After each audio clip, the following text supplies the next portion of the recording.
Thank you very much. Konnichiwa, as we say here in Japan. It is not occasionally that I agreed to speak at this conference because upon my arrival in Japan, when I began official meetings at different agencies and ministries, I was surprised to see that literally every official whom I met, beginning from the level of minister or director of the agency, they were wearing a very notable sign here, which actually represents SDG. So different colors around one. And it was quite a surprise for me because I never saw such a devotion in any country I visited. And as you may guess, in 26 years in diplomatic career, I have seen many countries. So Japan is an example of probably which you couldn't invent better environment and better attitude toward SDG goals rather than Japan. Even before the summit of 2015, Japan was very active in promoting the ideas, as they call it, concept of human security and development. And this is, without any exaggeration, I should say that this is a core of the Japanese society. That's how they see the world. So they were very supportive in adoption of SDG agenda at the United Nations. I should say as well that multilateral attitude, multilateral mechanisms, that is one of the core of the Japanese foreign policy. They, in spite of the fact that this is third economy in the world, the only one country from Asia which is member of G7, it's a soft superpower. But that is exactly how they prefer to work in the international arena. That's through multilateral institutions. So therefore, they supported with the full strength of the Japanese government the adoption of this agenda. And after it was adopted in September 2015, in May of 2016, under authority of Prime Minister Shinzo Abe, the SDG promotion headquarters were established in the government of Japan. And it included actually every stakeholder which could participate and contribute to those goals.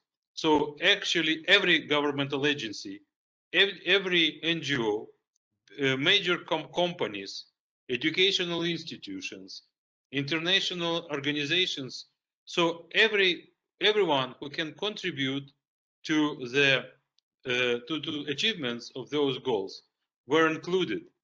At the first stage, so they agreed in 2016, they agreed to meet every 6 months and to discuss where they are, what they are doing. And that is exactly what's happening until the COVID year. And last year, they missed a kind of one-year deadline. But actually, it's amazing that very, very thoroughly, every 6 months, they would meet and discuss. In addition to that, Japan brought SDG agenda to all international organizations and meetings Japan was involved in, like G7, like G20, like United Nations week in September 2018. So they conducted the SDG Summit 2019. And even when they were talking about Olympic Games, SDG was involved again and again. It is really amazing to see that the country is very serious. It is not slogans. They are not just ideas. They're very, very practical part of the internal policy and international cooperation. And let me tell you, for example, very briefly, because I love when I talk about experience of Japan, I would like to bring very particular details, examples, how they do it. Last year, the COVID year, when you know everywhere in the world, there were excessive deaths registered because of this pandemic. In Japan, the death rates decreased, not increased, decreased. And the number of people more than 100 years old exceeded 50,000. So this number is increasing every year for 50 years in a row. And this is truly amazing that in a country where you have average age, expected age for women 87 and 82 for men, so the oldest population in the world, they have decreasing number of deaths altogether, not just because of COVID. So, and that is, but when you pay attention to this issue, when you suddenly realize that the policy of Japan is not just about healthcare, it's not just about promotion of some activities, but very practical, on very practical level, how to organize lives of those elderly people and increase the quality of their lives. And it is not just about elderly people, of course, but particularly they pay attention to those who are most vulnerable. It is truly amazing to see those achievements. So, in another example, that's a very recent, I was witnessing the discussion in Japanese media, a very serious discussion about education. Of course, as we know, in Ukraine too, and around the globe, in Europe and in the United States, because of pandemic, we were forced, and educational institutions were forced to change the mode of how we teach kids and students. We turned to online. And as you know that you work at the university, and before my appointment to Japan for 3 years, I was director of the Diplomatic Academy. So we were a teaching institution too. So we know the difference between personal communication and personal lecturing in compare to online. So in Japan, which you may guess, quite technologically savvy country, there was a heavy discussion whether they have to continue with that, whether they have to follow this general tradition, new concept of education, and change completely to online, compared to traditional way of educating children. And you know what? Their conclusion was, we have to keep books published on paper. We have to teach people to write not with computer, but with their hands, because that's development of the brain. That would develop them as moral members of the society. And that's what they do. Of course, students, younger generation, they are very heavily involved. So each one has either two mobile phones or mobile phone and an iPad. Of course, they use computers, etc., etc. But in schools on this level, they decided that they have to continue to use regular books and regular calligraphy, because that is exactly what will develop them in the future. If you look at the numbers, it's absolutely stunning figures how many books they publish. They still publish 5 newspapers, major national circulated newspapers in paper.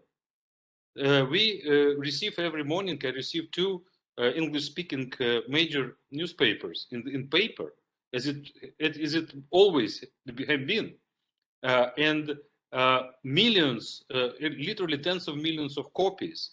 So they're not shy to stick to older kind of way to conduct this education and standards, because they believe it is important for quality of human development. That's what you see.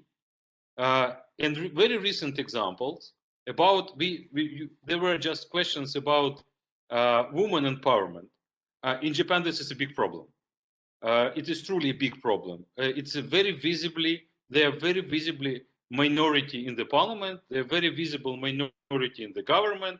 So literally, maybe up to 20% the most, they're present in business, And then there was a former prime minister of Japan who was chairing the Olympic Committee. And at some press conference, and as you may guess, now the Japan faces extremely difficult challenge with the Olympic Games because of COVID. They truly, they're doing an amazing job trying to allow people to come to country, I mean, at least athletes, if not tourists, and to stay safe. And at one of the press conferences, this former prime minister, very elderly man, but very respectable one, he spoke impolitely about women. He was dismissed. The public was attacking him, and media was attacking him, and he was dismissed. And he was substituted with female chairman of the Olympic Committee. So that's one of the examples. That was around this issue. There was a discussion in Japan again and again that they in Japan, they believe that they are doing not enough to bring more women to power, to bring more women to authorities. And let me tell you that one of the strongest mayor in the country, this is mayor of Big Tokyo. Big Tokyo is actually the biggest like city. I mean, it is not a city. It's actually the like 12 cities altogether, the biggest in the world. And its mayor, she's female. So, but let me come back to Japan's vision of SDG goals. So they in 2019, that was the most important for Japan because they were hosting the Osaka summit of G20. So they put forward everywhere in G20 declaration, in G20 agenda for actions and for discussions, they put as much SDG goals as possible. They concentrate on quality infrastructure, disaster risk reduction, marine, the environment protection, having in mind that Japan is the 6,000 islands. So it's encircled by the sea. So the first of all is about sea pollution and climate change. They set a very challenging goal for climate change. And Japan is now a world leader in hydrogen energy and in production of hydrogen and development of hydrogen economies. They decided that until 2045, they will stop production and use of ordinary cars. I mean, cars which use combustion, the normal fuel, gasoline or diesel, forget about even diesel, the gasoline. I've been to Toyota, to headquarters, and they presented to me and they showed to me their future. And future is electrical vehicles and vehicles on hydrogen. And they're very serious about it. They work day and night to make it safe, to build the network of stations which you can refill your vehicle with hydrogen.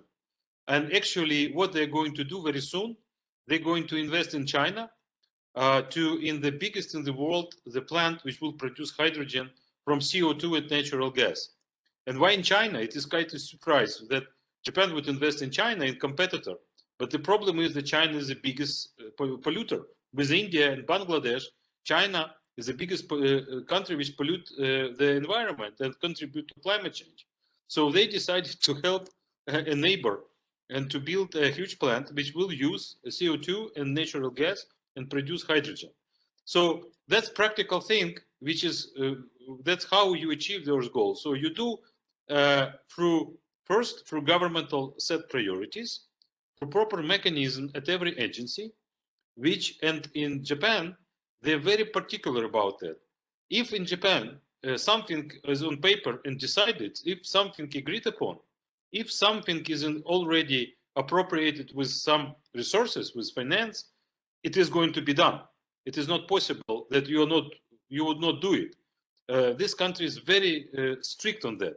So what you see every day, literally that movement toward the achieving of those goals. As well, as I said, education is another priority, and health. For example, if we talk about COVID and health as a SDG goal, you would see a very serious discussion in press that it is terrible problem in Japan with COVID. So you have like 600 cases in Tokyo, 14 million people, 600 cases. And this is considered as a huge problem. You know why? Because the standard of each bed in the hospital, which can accept the COVID patient, it's like you know, the cabin of the space vehicle. It's equipped with everything, and that is why there are very few of them. They're very addicted to you know, to health standards, and that is why 600 of them is too much, because then they never have any pandemics, any epidemics even. Very healthy society. So, but that means that they are now working over the issue how to change the standards to keep the same level of quality, but to extend the ability of medical system to adopt patients. All hospitals works for other patients, other needs. It doesn't mean that if they have less beds available for COVID, I mean, difficult cases of COVID patients, they would spare lives of other people. No, it is not the case. It's still, everything cooperates in a normal mode, but definitely they're thinking about the challenges of the contemporary situation. So, and I already mentioned as one of the goals is empowerment of movement, they really seriously discussed that. I mentioned that last year they have fewer deaths, 1.4%. It's not that much less deaths than 2019, but at the same time they have 11% more suicides, and specifically among the women. That was a very serious discussion in government and the parliament. What does it mean? Because you save lives with COVID, with different measures you apply to protect the population, and at the same time, you have 11% growth of suicide among women. Why why it happened? Because of pandemia, many women who worked at the hospitality services, hotels, restaurants, and transportation services, I mean, air companies, Shinkansen, I mean, these bullet trains. So they were fired because of 98% decrease in tourist inflow to Japan. And those women had to stay at home, and their kids were stayed at home. Last year, for 4 months, Japan was completely in the quarantine. And that's resulted in very unfortunate statistics. You know what the government did? They appoint a minister, a special minister, who will, they call him Minister of Loneliness. So he would, his job is to have a very thorough discussion in the society. What to do, what kind of measures government can implement to reduce loneliness of those women who stays home because of COVID. And in this way, to try to bring them back to communications, to, I mean, to friends, to the society, to improve their mental health, their mood, and to reverse this unfortunate tendency. And already first step was done. There was a very big national conference chaired by Prime Minister himself, and that's exactly what they were discussing. The new package of financial support was given to different institutions, NGOs, which will work with to go toward this goal to reduce number of this suicide-oriented people. And since then, government is very reluctant to introduce strict measures which would lock people back homes, because cases of COVID are still high, and the situation is very tense, specifically taking into account the Olympic Games coming and the new invariants. But government is very much reluctant. And today it was announced that we have another quarantine until May 11. It's difficult to explain to Ukrainians specifically. I know because I talk to my family, to my friends back home in Kyiv, and when I tell them that in the 14 million Tokyo, metro never stopped, and there are no such things like special permissions to enter the metro system, and the metro in Tokyo, it's like maybe 100 times bigger than in Kyiv, and it was never stopped.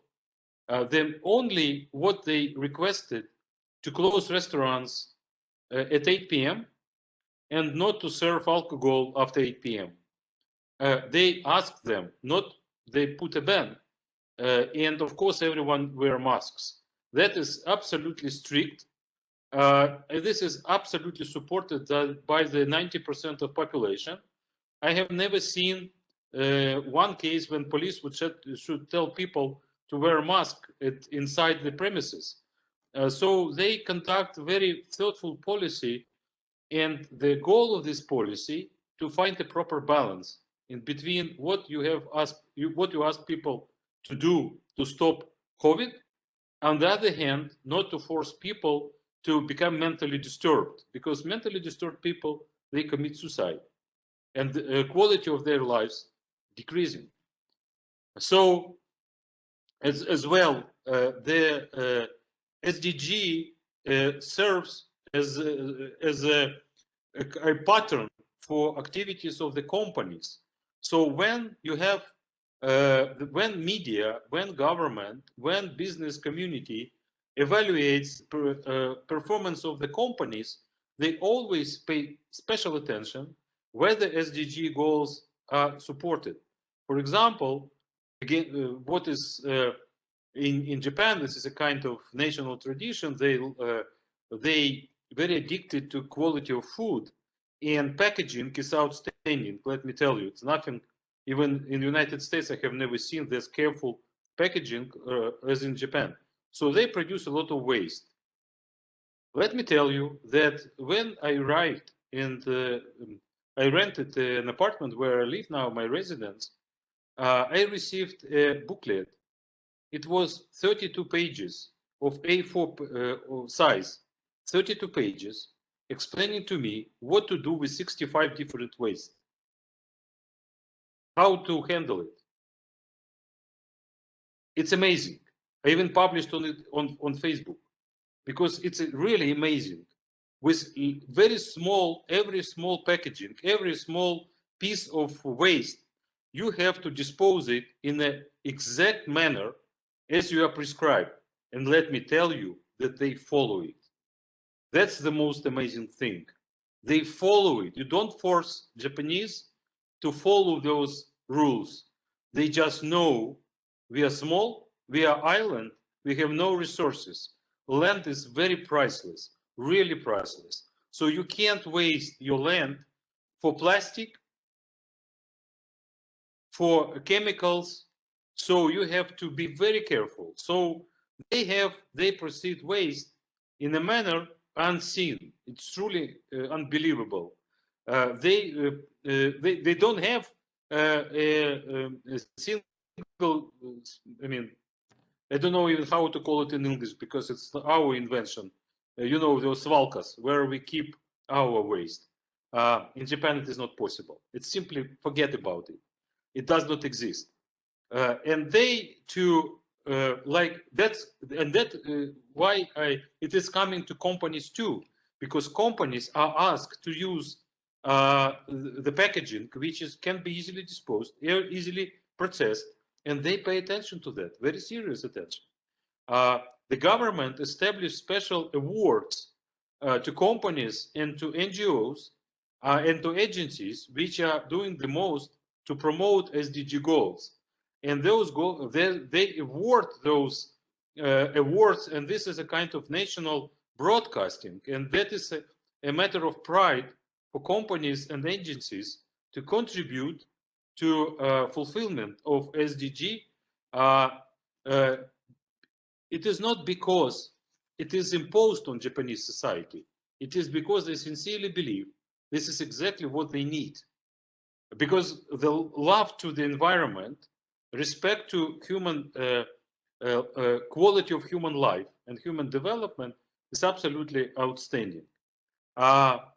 In a similar manner, they use official development assistance mechanism. This is ODA, the special mechanism they use to promote those goals in other countries. The quality infrastructure. And what does it mean? That means that if Japanese company would build something in another country, they follow the same standards, the same rules, they would build it in Japan. So that is again what is, from my point of view, that makes the experience of Japan is priceless. They